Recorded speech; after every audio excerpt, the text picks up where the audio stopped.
자, 안녕하십니까. 문쌤 국어논술의 문쌤입니다. 오늘은 수능 특강 5강에 있는 유치원의 학이라는 작품하고요. 김영택 시인의 저새라고 하는 작품 묶여있는 세트를 같이 볼 건데요. 이번 세트는 날짐승, 새가 나온다 라고 하는 특징이 있네요.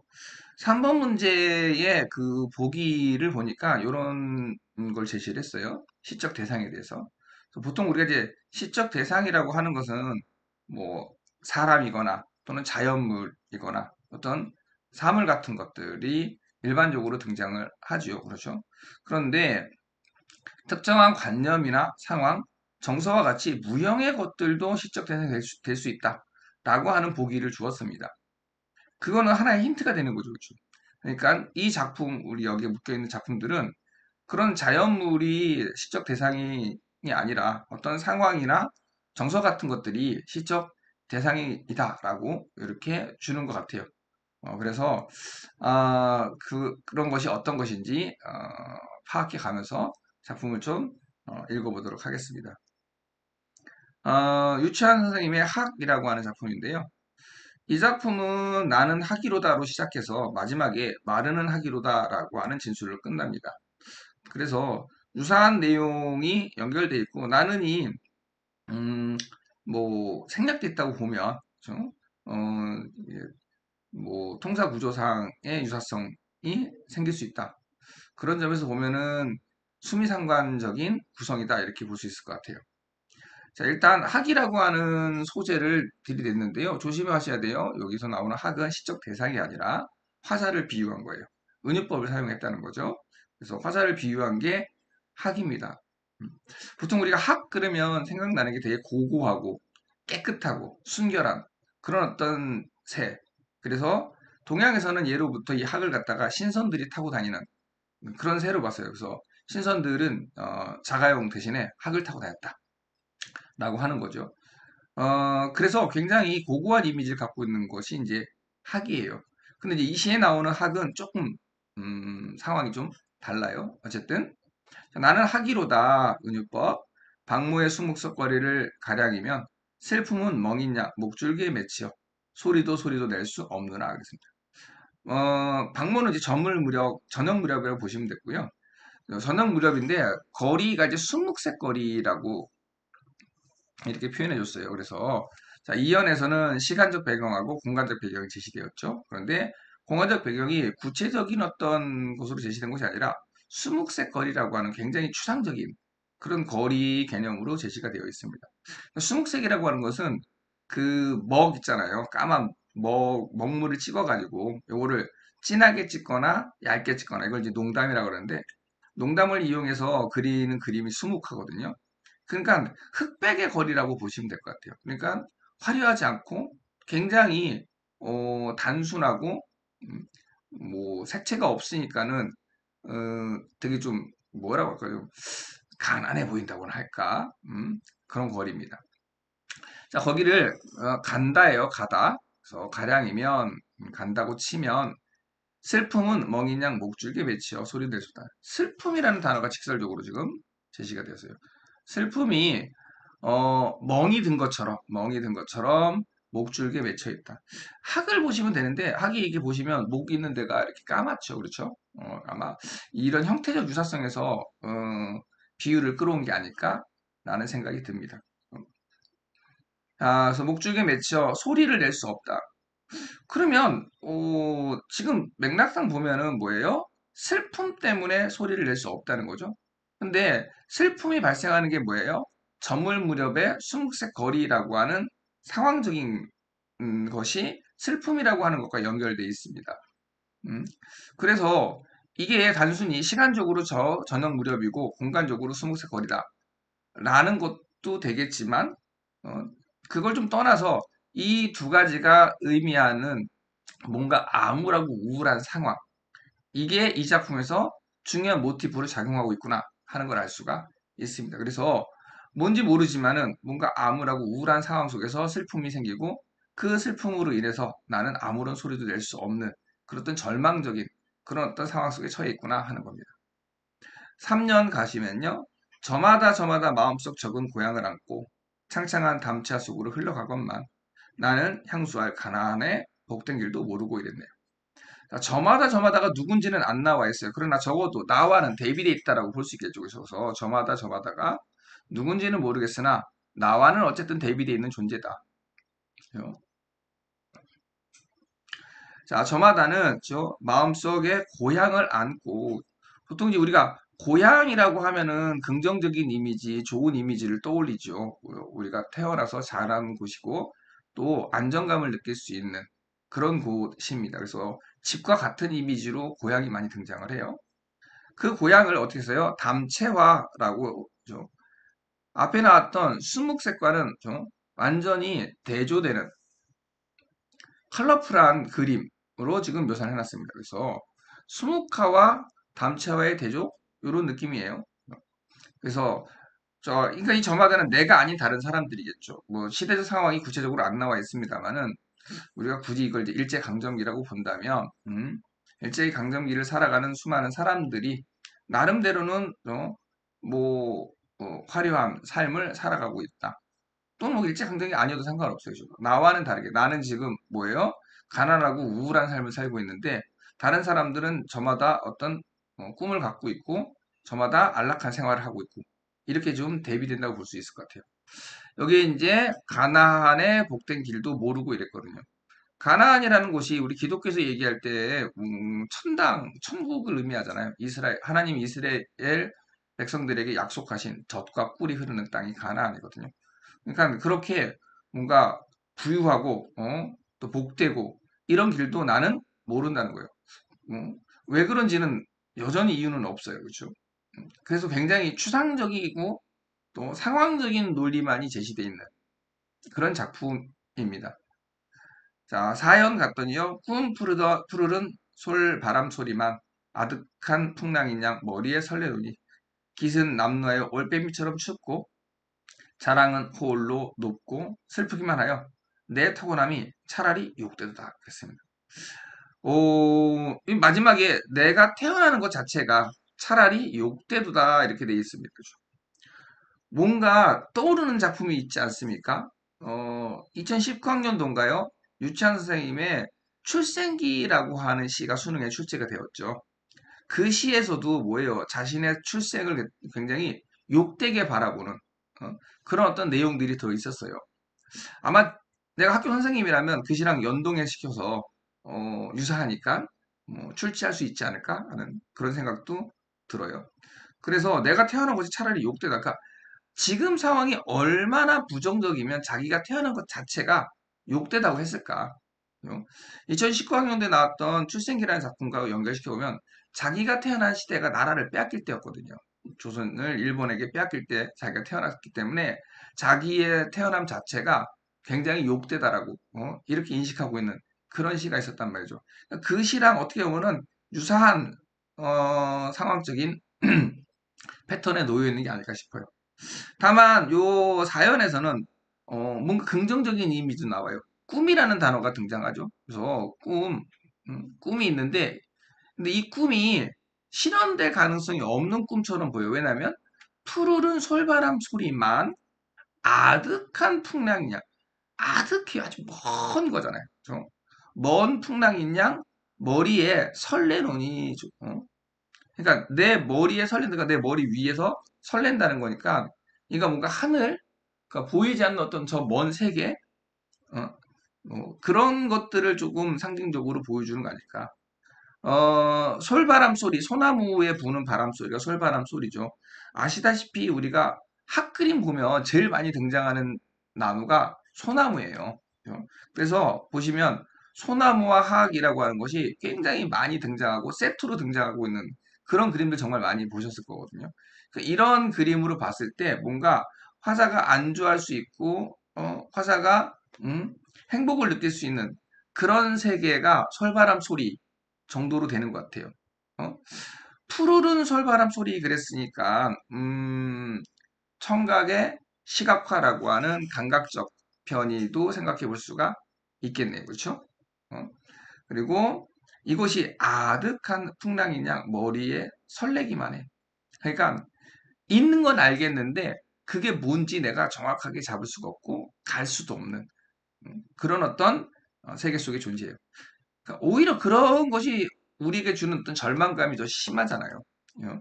내가 닿을 수 있는 것이라면 절망스럽지 않고 내가 노력을 할 텐데 있는 건 알겠는데 너무나 멀리 있어. 까마득히. 그래서 내 노력조차도 불가능한 그런 어떤 상황적인 논리 이런 것들이 이 작품에 들어있습니다. 깃은 깃털 이 새 깃 알죠, 그렇죠? 깃이 남루하다. 그러니까 깃을 마치 이제 옷에다가 비유했어요. 남루하다는 것은 이제 다 떨어진 옷들을 말하죠. 거지들이 입는 옷. 남루해서 춥다. 화자가 겪고 있는 어떤 절망적이고 암울한 상황을 갖다가 춥다라고 하는 단어로 잡았고요. 여기 이제 올빼미처럼이라고 하는 비유가 쓰였는데 왜 올빼미인지는 모르겠어요. 그 문제 3번 문제 나오기는 해요. 나오긴 한데 꼭 그렇게 해석할 필요는 없고 어쨌든 간에 여기서 올빼미는 화자를 비유한 또 보조관념에 해당한다. 그래서 학도 화자를 비유하고 있고 올빼미도 화자를 비유하면서 새 두 개가 등장을 했습니다. 또 내가 자랑할 것은 홀로 높고 슬프기만 해. 내가 자랑할 게 있는데 그것은 남들이 인정해주는 자랑거리가 아닌 거야. 나 혼자만 높고 그래서 슬프기만 해요. 어? 그래서 내가 태어난 것 자체가 차라리 욕되다라고 하는 절망적 자기 인식이 여기에 지금 등장을 합니다. 자, 마지막 가볼까요? 어둑한 저 작가의 지향 없이 서량이면 우러러 밤소리와 별빛을 이고 나는 한 오래기 갈대인 양 마르는 하기로다 그랬습니다. 자, 앞에랑 좀 연동되는 느낌이죠. 앞에서는 뭐예요? 박모의 수묵새 거리를 간다 그랬습니다. 근데 이번에는 뭐예요? 이제 더 시간이 흐른 거죠. 어둑하니까 박모보다는 더 깜깜해졌을 것 같아요. 그렇죠? 박모가 이제 해가 다 지고 난 다음에 어떤 상황이라면 어둑하는 그보다 시간이 흐른 깜깜한 그죠? 그 다음에 수묵색 거리를 여기 이제 저작 거리로 표현해 놨고요. 간다 대신에 여기는 서량이면 그래서 가량이면 서량이면 이렇게 대응을 시켜놨네요.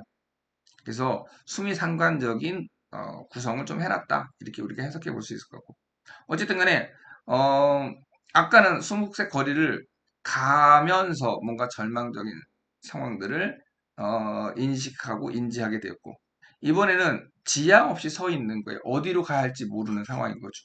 나는 어디로 갑니까? 라고 서 있으면 우러러 하늘을 쳐다본 거죠. 밤소리와 별빛을 이고 밤소리는 부정적인 이미지일 것 같아요. 나를 더 춥게 만드는 거, 차갑게 하는 거고요. 별빛은 상대적으로 긍정적인 이미지. 앞에서 봤던 솔바람 소리가 저 머리 위에서 설렌다 그랬으니까 뭔가 그 머리 위에 있는 존재, 머리 위에 있는 어떤 희망이라던가 또는 내가 지향하고자 하는 세계가 별빛이지 않을까 싶어요. 그렇죠? 나는 한 오라기에, 한 가닥 정도로 생각하면 돼요. 한 가닥에 갈대인 양, 갈대도 이제 비유가 돼 있네요. 그렇죠? 화자를 비유하고 있는 세 번째 사물은 갈대입니다. 그래서 학, 올빼미, 갈대 이렇게 세 가지 화자를 비유해놨고요. 보통 갈대는 연약함의 이미지로 많이 쓰여요. 연약함의 이미지로. 그래서 되게 연약한 그런 또 뒤에 갈까 마르는 학이거든요. 마르는 학. 저 같은 사람들. 그래서 굉장히 바싹 마르는 영양실조에 걸린 학이라고 할까요? 이제 시적 상황으로 보면 이제 가난하고 안주할 곳이 없고 또 어디로 가야 할지 모르는 지향점이 없는 그런 어떤 방랑하는 그런 학이기 때문에 마르는 학이다라고 표현한 게 아닐까 싶고요. 이 작품은 아까 얘기했습니다만 이제 출생기라는 작품하고 연동시켜서 이해하면은 훨씬 더 이해가 좀 쉽지 않을까라는 생각이 들고 이 시는 시적 대상이 뭐 보통 이런 시는 자기 자신을 대상으로 삼는다라고 보통 얘기를 해요. 그런데 자신을 대상으로 삼는 시는 보통 고백적이고 또 자아 성찰적인 그런 느낌을 주거든요. 근데 이 작품은 그렇지 않아요. 그래서 아까 보기에 있는 것처럼 뭔가 부정적이고 암울한 상황이 시적 대상으로 설정되었구나 하는 그런 추리를 해볼 수 있습니다. 수특 해설지에 있는 해설 잠깐 보고 넘어갈게요. 이 작품 화자가 자신의 모습을 학에 빗대어 표현함으로써 자신의 처지를 드러내고 있다. 이 작품에서 학의 모습은 고고하고 지조 높은 전통적인 대상이 아니라 슬픔과 향수에 젖어 남루하고 처량한 모습을 하고 있는 학으로 그려진다. 그리고 이러한 비참한 화자의 처지와 자기인식은 마른 학이라는 표현을 통해 집약되고 있다. 이렇게 해설해 놓았나요? 해설 참고해서 다시 한번 내용 갈무리를 해주시면 좋을 것 같습니다. 자, 다음 작품으로 한번 넘어가 볼게요. 다음 작품은요, 김용택 시인의 저세입니다. 음, 훨씬 현대적이죠. 주로 이제 김용택 시인 같은 경우는 우리가 보통 이제 섬진강 시인이라고 얘기를 많이 해요. CF에서도 한번 나온 적이 있고, 또, 뭐라고 할까요? 그 80년대에 그 민주 항쟁이, 급격하게 진행되던 그 시기를 통과해서 살아오신 분입니다. 그래서 민중적 지향성, 또 민주주의에 대한 어떤 지향성, 이런 거를 시적 모티브로 많이, 쓰신 분이지요. 그런 시대적인 상황을 내가 볼 때는 시적 대상으로 삼는 것 같아요. 그죠? 어떤 부정적이고 뭔가 우리가 타개해야 될 상황으로 보는 거죠. 시는 좀 단순해요. 저산 저새 돌아와 우네. 어둡고 캄캄한 저 빈산에 저새 돌아와 우네. 자, 여기까지가 보면은 저새가 돌아와 운다는 게 반복돼 있어요. 근데 재밌는 건 이런 거죠. 저산 저새, 그래서 저라고 하는 지시 관형사를 굉장히 빈번하게 반복해서 쓰고 있어요. 그럼 우리가 저쪽, 저라고 하는 것은 이곳, 여기랑 상대적 거리가 먼 것을 말하는 거잖아요. 이, 그, 저. 가장 먼 것을 가리킬 때 우리가 저것이라고 하거든요. 그러니까 이게 공간적으로 좀 이원화되어 있는 느낌을 받아요. 저산, 저색, 여기에 없는 저기 있는 산, 여기에 없는 저색, 이런 거죠. 그렇죠? 근데 그 새가 돌아와 운다 그랬습니다. 그렇죠? 뭐, 운다라는 단어가 물론 뭐 기뻐서 우는 사람도 있겠습니다만 기본적으로는 슬픔이거나 절망이거나 이런 것들을 환기시켜주는 그런 시어라고 볼 수 있겠죠. 더군다나 저 빈산인데요. 이걸 어떻게 묘사했어요? 어둡고 캄캄한 저 산이에요. 그 산이 어때요? 비어있는 산이라고. 뭔가 생명력이 없고 사멸해가는 그런 느낌의 산으로 묘사를 해놨습니다. 그렇죠? 그 산에 저새가 돌아와서 울고 있어요. 어? 자, 그 다음 가면요. 가세, 우리 그리움, 저산에 묻혔네 그랬습니다. 갑자기 가세라고 하는 청유형 종결 어미가 등장합니다. 하고 우리라는 단어가 등장하잖아요. 그러니까 80년대 나왔던 민중시, 민중적 서정시 계열들이 기본적으로 함유하고 있는 것이 개인주의가 아니에요. 공동체주의이고 또 집단주의입니다. 민중이라는 개념이 사회학적으로 볼 때 억압받고 또 그 착취당하는 그런 계급 또는 계층적 이미지 의미를 갖고 있잖아요. 그러니까는 이 우리라고 하는 것이 결국에는 나만의 것이 아니라 당시 살아가고 있는 민중들 또 80년대는 알다시피 그 군사 독재 정권 이렇게 있었고 민주주의가 탄압받던 시기였잖아요. 그렇죠? 따라서 그런 점을 생각해 볼 때 뭔가 집단적이고 공동체주의적인 그런 발상이 이 안에 들어있는 것 같아요. 그래서 우리의 그리움이 저산에 갇혀 있네 그랬습니다. 그렇죠? 그럼 당연히 이 그리움이라고 하는 게 시적 맥락으로 보면은 저새가 돌아 울고 있으니까 저새가 그리움이 아닐까 이렇게 보여지는 거죠, 그렇죠? 그래서 갇혔네. 그럼 이제 가서 뭘 하겠습니까? 저산에 갇혀 있으니까 갇혀 있는 새를 구출해야 되죠, 그렇죠?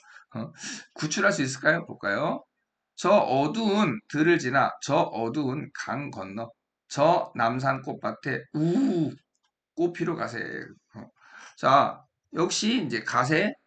근데 좀 더 구체적으로 얘기했죠. 뭐 하라고요? 꽃을 피우러. 꽃 피는데 이게 맥락상 해석하면 꽃 피우러 이렇게 하는 것이 맞을 것 같아요. 어? 목적을 보는 목적을 의미하는 거니까 꽃을 피우러 가세. 시이기 때문에 이렇게 조금 압축적이고 운율적으로 표현한 게 아닐까 그런 생각이 들고요. 저 산도요 좀 더 구체화되어 있어요. 어떤 산? 남산이고요. 꽃산이라고 이렇게 표현되어 있습니다. 꽃산. 그러니까 저 빈산이 원래는 무슨 산이었어요? 남산, 꽃이 피는 산이었던 거죠. 그런데 그 산이 지금 어때요? 어둡고 캄캄한 빈산이 돼 있어요. 그 산에 우리의 그리움이라고 일컬어지는 저 새가 돌아와서 울고 있는 거예요. 어떻게 울는지 모르겠지만. 그러니까 우리가 그 새를 구출하고 그 새에게 뭔가 생명을 부여하기 위해서 그 산에 꽃을 피워야 된다는 거죠. 어, 그러니까 집단적으로 몰려가는 소리라고 볼 수 있을 것 같고, 저는 개인적으로 80년대 그 민주화를 위해서 민중들이 들고 일어났던 그 봉기 같은 것들, 우리가 이제 6월 항쟁이라는 말을 쓰는데, 87년에 있었던 6월 항쟁, 그런 느낌들 좀 들어요. 어? 한 사람이 가는 게 아니라 여러 사람이, 우리라고 하는 이 집단이, 공동체가 움직이니까 우 몰려가는 거죠. 가서 꽃을 피우자. 그래서 빈산을 아름답게 만들고 새가 살아갈 수 있는 생명을 주자. 라는 의미로 해석해 볼 수 있어요. 사나 사나 사나 산을 불렀어요. 뭐 의인법 또 도노법 뭐 이런 것들은 그냥 상식으로 여러분이 충분히 해석할 수 있을 거고. 저 어둠 태우며 타오르사나 드디어 이제 어둠이라고 하는 부정적인 어떤 대상이 등장을 했습니다. 물론 구체적인 대상은 아니죠. 어둠이라는 말 자체가 관념적이고 추상적이니까.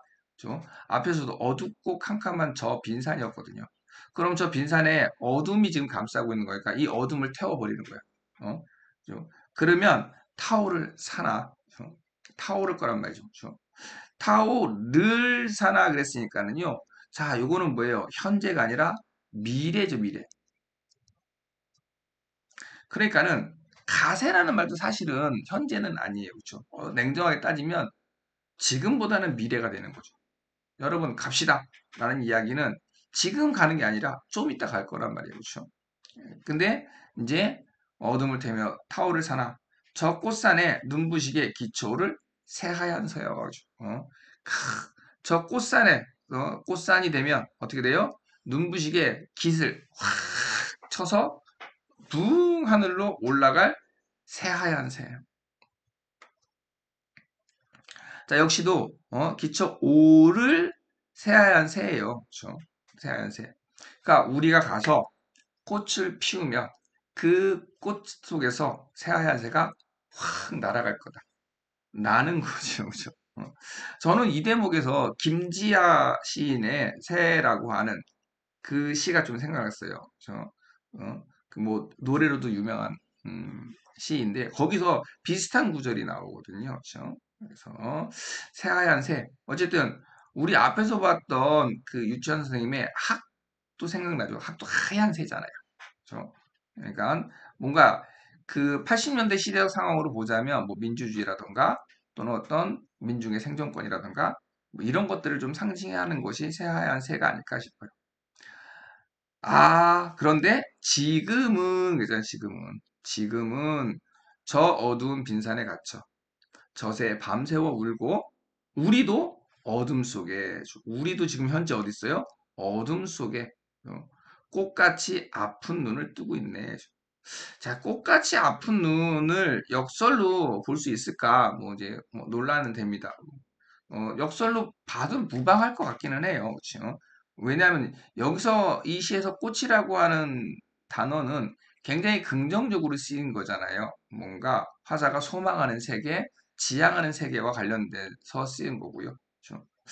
아픈 눈을 뜨고 있다. 아픈 눈을 뜨고 있다. 아, 이것도 참 표현이 어려운 표현인 것 같아요.